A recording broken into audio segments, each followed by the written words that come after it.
अजमेर की धरती से आवाज आ रही है, प्यारो तुमने नहीं हमने रुकाया है। हमने रुकाया है क्योंकि ये हिंदुस्तान किसी के बाप का नहीं है, हिंदुस्तान अजमेर वाले राजा का है। और राजा कभी अपनी प्रजा में फर्क नहीं करता। उस राजा की नजर में ना कोई हिंदू है, ना कोई मुसलमान है, ना कोई सिख है, ना कोई ईसाई है। इसीलिए मेरे उस गरीब नवाज के दरबार में अगर रोजाना 40,000 मुसलमान फूल चढ़ाते हैं तो 10,000 हिंदू भी फूल चढ़ाते हैं, सिख भी फूल चढ़ाते हैं, ईसाई भी फूल चढ़ाते हैं, मर्द भी फूल चढ़ाते हैं, औरत भी फूल चढ़ाती है। मेरे प्यारे बुजुर्ग और दोस्तों, गरीब नवाज ने अपने दरबार में सबको बुलाकर बता दिया, ये बंटवारा करने वालों का दरबार नहीं, मोहब्बत से मिला के रखने वाले का दरबार। नारे तकबीर, नारे रिसालत, दयारे हबीब कॉन्फ्रेंस, उलमाए अहले सुन्नत, फैज़ाने गरीब नवाज, फैज़ाने गरीब नवाज। सुभान अल्लाह, सुभान अल्लाह, जिंदाबाद। दोनों मिलके कानून बना लिए, बना लेके ऐसा सोचे दोनों मिलके, वाह अब एनआरसी आते ही उड़ीसा से ऐसा मुसलमान पूरे जिनका ने है उन्हें तो रह जाएगा, जिनका ने नहीं है उन्हें ऐसा बस्ता लगा लेंगा, ऐसा बोरिया बिस्तरा पूरा सर पे उठा लेंगा। उसके बाद जो जिनका ने है एनआरसी के डॉक्यूमेंट, टाटा बाय बाय जा रहे हैं, बाय बाय टाटा टाटा, कहाँ जा रहे हैं? Detention camp, tata bye bye. ऐसा सोचे दोनों मिलके, बिल्ली के ख्वाब में चिचड़े।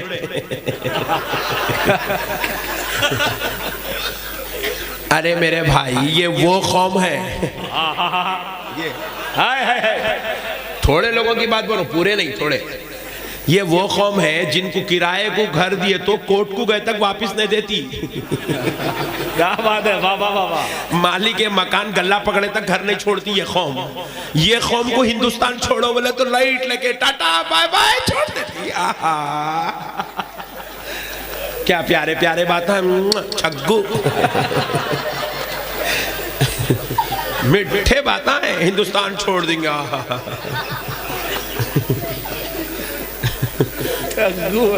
अजीब वो गरीब कानून लाए, मेरे को अब तक समझ में नहीं आया क्या तो ये भाई ये चिचोरापना। प्यारे बुजुर्ग और दोस्तों, मेरे अल्लाह खैर करे, डिटेंशन कैंप बोल के डरा डरा के लोगों को मुर्दा निकाल रहे।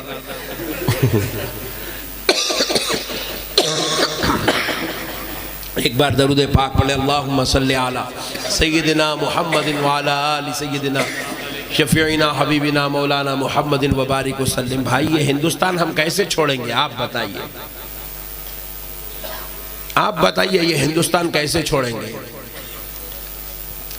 क्योंकि ये हिंदुस्तान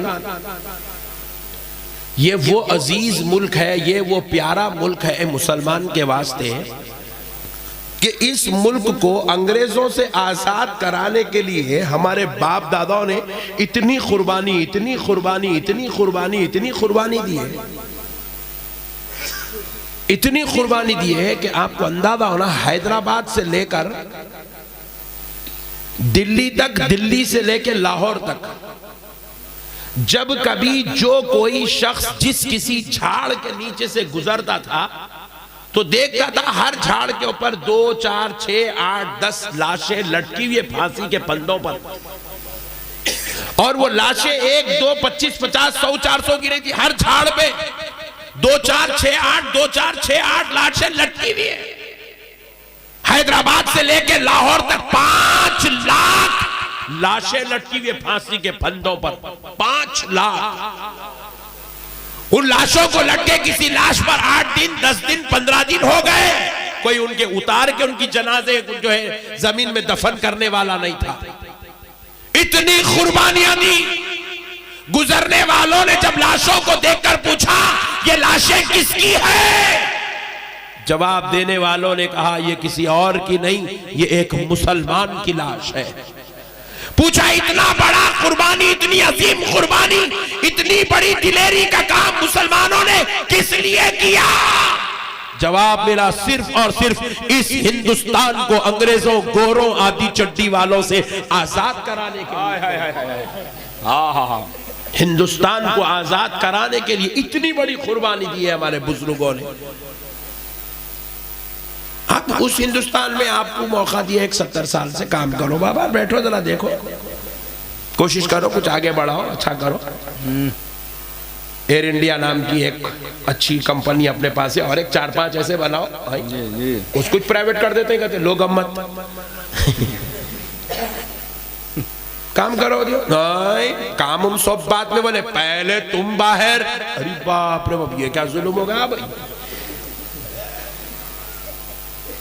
मेरे प्यारे भाइयों, अल्लाह और उसके रसूल का वास्ता, मसाइल को समझो। ये हिंदुस्तान हमें अपनी जान से ज्यादा अजीज है। ये हमारा मुल्क है, हमारे बाप दादाओं का मुल्क है, हमारे बुजुर्गों का मुल्क है। हाँ, ये बात भी हक है कि किस हिंदुस्तान पर किसी एक मजहब वाले का कब्जा नहीं। कोई मुसलमान ये नहीं कह सकता कि ये सिर्फ मुसलमानों का मुल्क है, कोई हिंदू नहीं कह सकता कि ये सिर्फ हिंदू का मुल्क है, बल्कि इस हिंदुस्तान की सबसे बड़ी खूबसूरती यही है, इस हिंदुस्तान की सबसे अच्छी और प्यारी बात यही है कि ये मुसलमान का जितना है हिंदू का भी उतना ही है, ये सिखों का जितना है ईसाइयों का भी उतना ही है। ये हर मजहब वाले की अपनी रस्म और रिवाज, अपनी मजहबी आजादी के साथ जिंदगी गुजारने का ये सबसे प्यारा सुनहरा मुल्क है। इसीलिए इस मुल्क को सेक्युलर मुल्क कहा जाता है। वाह वाह वाह वाह वाह। और इसकी सेक्युलरिटी को देखकर पूरी दुनिया वाले हमसे सबक सीख रहे हैं। चाइना वाले हिंदुस्तान से सबक सीख रहे हैं। देखो हिंदुस्तान में हर मजहब वाला कितना सुकून सलामती से रहता है। ऑस्ट्रेलिया वाले हमसे सीख रहे हैं, अमेरिका वाले हमसे सीख रहे हैं, कनाडा वाले हमसे सीख रहे हैं। और अब हम आकर जो है मुसलमान को भगाएंगे, परेशान करेंगे, मुसलमानों के लिए एनआरसी लाएंगे, वो करेंगे, ये करेंगे। ये सारे मसाइल इस हिंदुस्तान की खूबसूरती को खत्म करती है, हिंदुस्तान का नाम बर्बाद कर रही है। हिंदुस्तान को आज पूरी दुनिया में रुस्वा होना पड़ रहा है। इस मुल्क की सेक्युलरिज्म को आज पूरी दुनिया के सामने नौज़ुबिल्लाह के मिन ज़ालिक शर्मिंदा होना पड़ रहा है। इसलिए चाहते हैं हम सारे उड़ीसा के मुसलमान कि ये रेजुलेशन पास किया जाए कि आइंदा फिर कभी इस हिंदुस्तान में एनआरसी, सीएए और एनपीआर जैसे अल्फाज कभी नहीं बोले जाएंगे। ऐसी कोई बिल नहीं लाई जाएगी और ये सारी चीजें खत्म करके हिंदुस्तान को फिर से उस ऊंची बुलंदियों पर ले जाया जाएगा जहां हिंदुस्तान रहने का हक रखता है, यहां की कौम जहां रहने का हक रखती है। और ये हक सिर्फ हिंदू मुसलमान के नाम से नहीं हो सकता, ये एकजहती से हो सकता है, ये मोहब्बतों से हो सकता है, ये आपसी प्यार से हो सकता है। सब मिलकर कोशिश करें तो हिंदुस्तान फिर से अपने परवाज कर सकता है और अल्लाह अब तबारक व तआला जरूर हम सब की मदद फरमाएगा। आइए प्यारे बुजुर्ग और दोस्तों, अलगर्ज में अर्ज कर रहा था, अल्लाह रब्बुल इज्जत ने हमारे नबी को वो रुतबा, वो शान, वो इज्जत अता फरमाई कि फरिश्ते भी हमारे नबी का कलमा पढ़ते हैं। वाह वाह वाह वाह। फरिश्ते भी हमारे नबी का कलमा पढ़ते हैं। अब आओ दोस्तों।